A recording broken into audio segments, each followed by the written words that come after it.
House Republicans passed a framework for a federal budget last night, and President Trump says he plans to introduce a new type of visa to attract rich foreigners to the U.S., a $5 million gold card.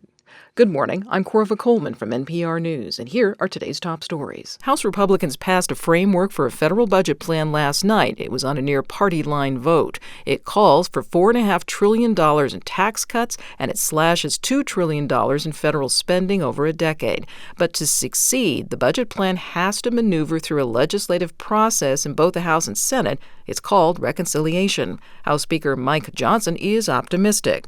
This is the first important step in opening up the reconciliation process. We have a lot of hard work ahead of us, but we are going to deliver the America First agenda. We're going to deliver all of it, not just parts of it, and this was the first step in that process. Democrats and some moderate Republicans fear that in order to pay for the immense tax cuts, the GOP will slice Medicare, Medicaid, and other safety net programs long targeted by some conservative Republicans. President Trump says he is introducing a new visa program to attract rich foreigners to the U.S. We're going to be selling a gold card.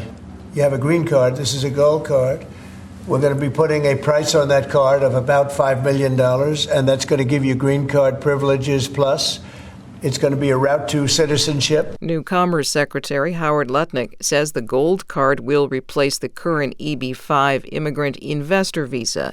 That program gives residency to foreigners who invest at least $800,000 in creating businesses in the U.S. That effort is supposed to create jobs in rural and economically underserved areas. A federal judge in Seattle has blocked President Trump's effort to suspend the U.S. Refugee program. As NPR's Sergio Martinez Beltran reports, Trump indefinitely paused the refugee admissions on his first day in office. In his ruling, U.S. District Judge Jamal Whitehead said Trump has discretion to suspend refugee admissions, but, quote, that authority is not limitless.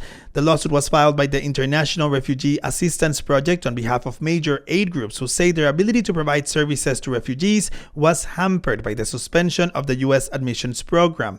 The Trump administration had said the suspension would last until the entry of refugees aligns with the interests of the country. The shutdown left thousands of refugees stranded around the world, despite many having scheduled travel to the U.S. Pending an expected appeal, admissions and funding for refugee groups must resume. Sergio Martinez Beltran, NPR News. The White House says it will now choose which media outlets get close access to cover President Trump. White House press officials say they alone will determine who covers the president at major events where space is limited. Until now, that has been the jurisdiction of the White House Correspondents Association, made up of news outlets. The head of the Correspondents Association is criticizing the move. Eugene Daniel says that in free countries, leaders don't get to pick who covers them day in and day out. Thousands of federal workers are losing their jobs as part of the Trump administration's efforts to downsize the government. The cuts range from public health to consumer protection and more. Now the Department of Veterans Affairs has cut an additional 1,400 jobs. NPR's Quill Lawrence reports veterans groups have condemned the cuts. Job cuts at the VA now total around 2,500, which the Veterans of Foreign Wars, VFW, called indiscriminate firings. Nearly a third of VA staffers are veterans themselves, and several of those let go say they received excellent reviews before sudden termination for poor performance. Veterans fired from the VA Suicide Crisis Hotline told NPR they were let go and suddenly rehired days later. Senators on the Veterans Affairs Committee from both parties say they have asked but not received explanations from VA about the cuts. In a statement, VA said none of the jobs cut are mission critical and that VA continues to hire for more than 300,000 critical posts that are exempt from the federal hiring freeze. Quill Lawrence, NPR News. U.S. tariffs on imported aluminum and steel are poised to take effect as early as next month. Now, President Trump has signed a new executive order. NPR's Asma Khalid reports it opens an investigation that could lead to tariffs on another imported metal, copper. The Trump administration is launching an investigation into whether imports of copper pose a risk to American national security.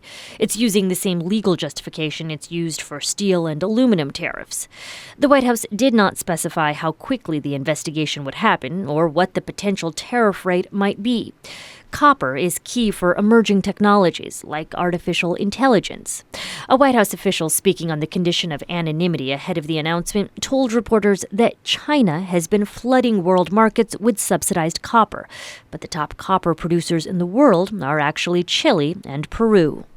Asma Khalid, NPR News, the White House. In Israel, crowds have gathered along roads throughout the country to observe the funeral procession for a mother and her 2 sons. They were killed while being held hostage in Gaza. Hamas returned their bodies last week.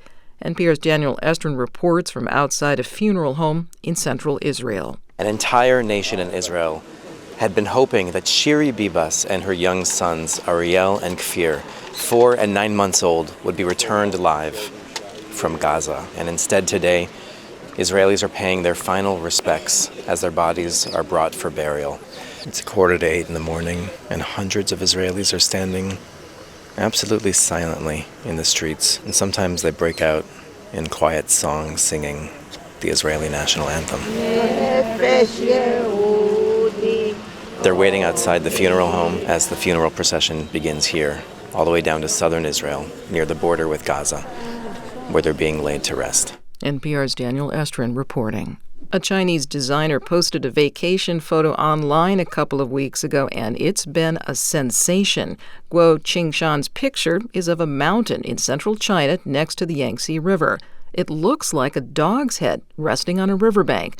Guo calls this Puppy Mountain. The photo's got millions of online views. People are taking pictures of their own dogs to see which looks most like the mountain. I'm Corva Coleman, NPR News in Washington.